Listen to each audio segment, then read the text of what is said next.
temos agora o Dr. Francisco Cardoso, médico infectologista, perito médico federal. Foi presidente da Associação Nacional dos Médicos, períodos de 2015 a 2020, defensor do tratamento precoce. Tudo bem, doutor? Muito obrigado aí pelo papo aqui com a gente. Tudo tranquilo? Tranquilo não, mais tranquilo, ou menos. Tranquilo dentro do possível, e é uma honra estar aqui contigo, Emílio. Eu sou fã do programa e telespectador também. Doutor Francisco, eu fiz uma previsão aqui, falando para a turma que julho, agosto, já vamos estar mais tranquilo. Errei barbaramente ou não?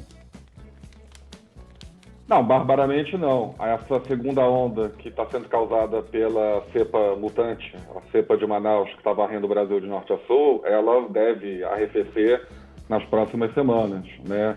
O problema é que nós estamos suscetíveis a outras ondas causadas talvez por outras cepas mutantes ou ainda pela própria evolução natural da pandemia. Se nós formos ter como comparação o que aconteceu com a gripe espanhola, né, que foram 3 grandes ondas, então não dá para ter certeza que depois de junho ou julho nós não teremos de novo um agravamento do quadro. Não, mas certo, futuro. Então, mas aí na época da gripe espanhola foram 3 na gripe espanhola? Foram 3 ondas? Foram 3 ondas e a segunda onda foi a maior de todas. Em parte o que a gente está experimentando agora e talvez a segunda onda lá em 1918 tenha sido por uma mutação também que pegou um patamar já de contaminação e elevou a uma potência maior. A gente tem visto isso aqui, né, em relação à Covid, não só no Brasil, né, mas no mundo todo. Então, mas naquela época também não tinha vacina. Tudo bem que naquela época as cidades não tinham tanta gente, né? A gente não estava vivendo assim, a população não estava concentrada em centros urbanos, mas também não tinha vacina. E agora a gente tem esse aliado muito importante que é a vacina, né? Não tinha vacina, não tinha ventilador mecânico, não tinha antibiótico. E mesmo as cidades não sendo tão povoadas e havendo uma certa distância entre elas, a quantidade de pessoas mortas naquela época foi um absurdo, né? Nem se compara com o que está acontecendo hoje em dia, apesar de ser significativo o número de eventos fatais relacionados à Covid, né? A Covid, se você for... Pode falar. O senhor falou sobre a variante e o Emílio acabou de citar aí a vacina. Como fazer para acompanhar, né? Porque a gente tem essas vacinas que ainda, apesar de estar sendo já aplicada na população, né? Ela está meio que em fase de teste. A Alemanha já parou de aplicar e tudo mais. Como que faz com essas variantes a vacina acompanhar isso daí, hein, doutor? É um desafio. Na verdade, a questão da vacina da Oxford e AstraZeneca, já são 14 países na Europa que suspenderam temporariamente o uso devido a relatos de evento colateral relacionado à trombose, né? A gente não tem visto isso aqui no Brasil ainda, mas é uma coisa que preocupa. Mas, independentemente disso, a vacina, quando ela está diante de uma cepa variante, você tem que testar ela para ver se ela mantém a efetividade, né? E o que os estudos têm mostrado é que as vacinas têm perda de poder de neutralização, ou seja, elas são menos efetivas diante de uma cepa variante, dessa cepa variante que está percorrendo o Brasil, chamada P1, do que a cepa original, a cepa anterior, a cepa que causou a primeira onda de Covid no ano passado. Mesmo assim, ela consegue proteger, mas numa escala menor. São o que os estudos têm mostrado. Os fabricantes vão ter que correr atrás, a fazer sequenciamento genético dos casos e desenvolver novas variações, novas versões da vacina, talvez a exemplo do que ocorre com a vacina da gripe, né? Que todo ano tem uma vacina nova. Sim. Ô, doutor, eu queria perguntar para o senhor a respeito do tratamento precoce, que virou uma espécie de tabu. É alguma coisa que poucos médicos defendem? Eu queria saber a opinião do senhor e como é que isso virou uma polêmica tão gigantesca, pelo menos na internet. O tratamento precoce não deveria ser uma polêmica, né? Tratar precocemente uma doença, acudir o cidadão, o paciente, quando ele está doente, sempre foi uma premissa da medicina, né? Eu creio que a polêmica se deu por uma equivocada politização do assunto da pandemia, né? Aonde você botou na mesa que apoiar determinado tipo de tratamento automaticamente ele coloca num espectro da política nacional, e se eu não pertenço ou se eu não concordo com esse espectro da política nacional, eu tenho que ser contra o tratamento precoce. Isso é um absurdo completo. Eu acho que o médico tem que pensar em primeiro lugar no paciente que está na frente dele doente, precisando de um atendimento, e você dispensá-lo para casa com antitérmico e dizer, olha, meu filho, aguarda que se você piorar, você volta para o hospital, isso não é medicina. Doutor. E nós temos, sim, evidências científicas robustas de que o tratamento tem uma certa efetividade. Não, eu queria... Aqui no Brasil, a gente tem mais de 20 associações e sociedades contra o tratamento precoce ou kit Covid, a própria Anvisa, a Associação Brasileira de Infectologia, a Sociedade Brasileira de Pneumologia, e no mundo também. A gente tem o FDA contra, o CDC contra, a própria OMS. O que acontece? Esses estudos, onde foram publicados, esses estudos robustos, e por que está acontecendo isso? O mundo inteiro não teria interesse na cura? Qual que é a sua visão sobre o fato? Bom, vamos separar primeiro. A Anvisa ela não é contra nem a favor. A Anvisa ela é um órgão regulamentador de vigilância sanitária e farmacológica. Ela precisa de estudos que tenham um certo grau de logística, de dificuldade, de excelência, que demoram anos para serem feitos, para poder botar na bula de um remédio, que aquele remédio serve para tal doença. Então, o que a Anvisa fez foi apenas alertar que não havia ainda nenhum tratamento efetivo, comprovado, e a gente tem que separar o que é evidência do que é comprovação, tá? Porque a gente tem 90% da medicina, 90% dos atos médicos, tratamentos e procedimentos médicos que são feitos no Brasil e no Ocidente atualmente, eles não dispõem desses estudos de ouro, desses estudos randomizados, duplo cego, controlados por placebo, que estão sendo exigidos para o tratamento precoce. Apenas 1 de cada 10 tratamentos médicos está chancelado por esse tipo de estudo, ou seja, a medicina atualmente trabalha no planeta com 90% dela baseado em estudos clínicos, observacionais, evidências moderadas, evidências fracas, ou até mesmo opinião de experts. Então, esse é o primeiro ponto. Comprovação é uma coisa, evidência é outra. Eu não preciso ter comprovação científica para iniciar um tratamento. Porque se eu precisar disso, eu vou ter que, por exemplo, parar de operar. Eu vou ter que parar de atender pediatria, eu vou ter que parar de atender ginecologia e obstetrícia, eu não vou poder mais dar, por exemplo, vacina para tétano, vacina para sarampo, videolaparoscopia. São exemplos banais de procedimentos consagrados na medicina que não dispõem de tais estudos.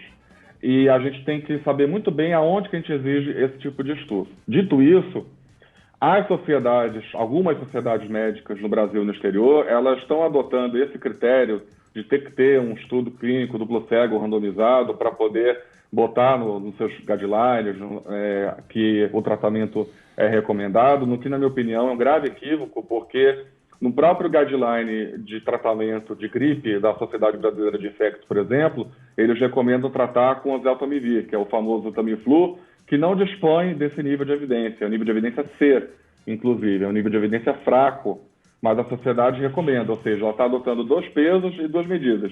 Para gripe, influenza, eu posso dar um remédio com evidência fraca, mas para Covid, que é uma pandemia fatal, que está acabando com a vida do planeta, que está deixando todo mundo enclausurado, que está deixando milhões de mortos, centenas de milhões de contaminados, causados por um vírus novo, do qual a gente pouco conhece. Ah, não, esse aqui não. Esse aqui eu exijo um estudo de ouro que leva anos para ser feito, custa dezenas de milhões de dólares, não é qualquer um que consegue fazer esse tipo de estudo. Desculpa, não dá para aceitar esse tipo de postura. E aí, para terminar de te responder, Sami, eu acho que nessa hora da discussão do tratamento precoce, por que algumas sociedades não apoiam, por que o FDA não apoia, eu acho que a gente tem que deixar bem claro os conflitos de interesse envolvidos nessa história. O tratamento precoce ele envolve remédios baratos, sem patente, que não vamos dizer assim, gerar lucro para nenhuma indústria especificamente, e que, se tiver instituído e protocolizado nas nações, pode atrapalhar, por exemplo, pesquisas para desenvolvimento de novos fármacos caríssimos para o tratamento da Covid. E aí a gente tem que perguntar, será que esses presidentes de sociedades médicas, eles têm conflito de interesse? Será que tem alguma indústria ou várias indústrias farmacêuticas patrocinando esses colegas para suas pesquisas, para os seus eventos sociais, ou até mesmo colocando eles como chefe de pesquisa de novos medicamentos para a Covid? As pessoas não estão falando isso. Eu posso declarar aqui abertamente, eu não tenho nenhum conflito de interesse, eu não recebo dinheiro de nenhuma indústria, de ninguém. Eu sou perito médico federal, sou infectologista. Aliás, na perícia médica, a gente está vendo a Covid tomar conta dos segurados no INSS, já, se não me engano, já é a terceira maior causa de afastamento, ou seja, é uma pandemia descontrolada e a gente tem que atuar com todas as armas pensando sempre no paciente. O nível de evidência que a gente já tem para tentar abordar inicialmente um paciente acometido de Covid, ele é igual ao que tem para 90% da medicina. Não dá mais para as sociedades sustentarem esse discurso de que não tem evidência científica. Entendi. Tem outros interesses aí Doutor Cardoso, que a gente não sabe. Pois não, Marinho. Pois não. Doutor Cardoso, o país inteiro do Oiapoque ao Chuí está revoltado e segue atônito com o fato de que 12 meses depois a gente agora está vendo talvez o recorde da série histórica do número de óbitos, né? É realmente assustador, desesperador, a falta de planejamento, coordenação, integração entre os governos, em todas as esferas de governo. E eu queria te perguntar, 12 meses depois, se você tivesse na posição, como infectologista que o senhor é, de orientar um gestor público, qual é o equilíbrio de fato para determinar essas medidas restritivas entre o lockdown e o libera geral? Quais são as conclusões que você tirou da política pública efetiva para tentar coibir e conter o avanço do vírus na sociedade? Excelente pergunta. Em primeiro lugar, é interessante, né? Cadê os hospitais de campanha? Né? Eles foram desmontados no meio da guerra. É como se você armasse uma base militar para disputar uma guerra e no meio da guerra você desmonta a base. E aí? Dentre várias outras medidas equivocadas que foram tomadas pelos gestores ao longo de um ano que eles tiveram para se preparar e não se prepararam. Lembrando que lá em março do ano passado, quando vieram com quarentena, lockdown, era para dar tempo para achatar a curva e preparar o Brasil para a crise, né? Eu acho que em algum momento se esqueceu de preparar o Brasil para a crise e achatar a curva, porque continuam medidas desincronizadas, cada município toma uma medida desincronizada com o outro, como se o vírus respeitasse limite municipal ou interestadual. Cada estado toma uma decisão diferente da outra e virou uma torre de Babel. Nós temos 5.700 gestores, secretários municipais de saúde, cada um tomando a decisão que lhe dá na telha e falando uma língua diferente, com 27 gestores estaduais e com o governo central. A primeira coisa que deveria ter seria um comando central da crise e uma regra uniforme para os estados e municípios, pelo menos nas regras gerais. Em relação ao lockdown, o grande erro das políticas de lockdown é você acreditar que você está seguro na sua casa. As pesquisas que foram feitas na Europa, nos Estados Unidos, até aqui mesmo no Brasil, elas comprovam que a maior parte da contaminação de Covid dos pacientes se dá no domicílio, nas zonas residenciais. Covid é basicamente uma doença residencial. Pelo contrário, a taxa de ataque secundário, ou seja, a quantidade a possibilidade desse vírus lhe contaminar a partir do momento que eu entro em contato com uma pessoa doente, ela é muito maior dentro de casa, chega na faixa de 16% a 30%, dependendo do estudo, do que no comércio, na área comercial da cidade, onde ela gira em torno de 0,5%. Isso quer dizer que eu, dentro de um shopping ou dentro de um restaurante que está com mesa separada, máscara, ventilação adequada, restrição de número de pessoas, respeitando as regras sanitárias, passiva de fiscalização pelo poder público, eu estou muito mais seguro do que dentro da minha casa. E pior, com a política de mandar o doente para casa com o vírus, sem um remédio para tentar combater a viremia, que é isso que o tratamento precoce se propõe. É uma série de remédios que a gente pegou lá na nossa biblioteca farmacológica, que existem, que a gente pode tentar usar quando surge uma doença nova, e vários estudos mostraram que esses remédios conseguem diminuir a quantidade de vírus que se replica dentro do nosso corpo. Esses remédios, eles tentam bloquear a entrada do vírus na célula, eles não atuam sobre o vírus. Eles tentam impedir o vírus de entrar na célula humana e, com isso, o vírus não consegue se replicar e morre. E esse tratamento precoce, ele tem centenas de estudos que a gente até condensou numa nota técnica que eu fiz tanto para o Ministério da Saúde em maio e agosto, quanto para o Ministério Público Federal em Goiás. Está tudo condensado lá, todas as evidências estão condensadas lá, que comprovam que você tem uma possibilidade real, não é 100%, não é uma bala de prata, não é promessa de cura, não é curandeirismo, de você diminuir a quantidade de pessoas que vão evoluir com a forma grave da doença. Com isso, você diminui a hospitalização e diminui mortalidade.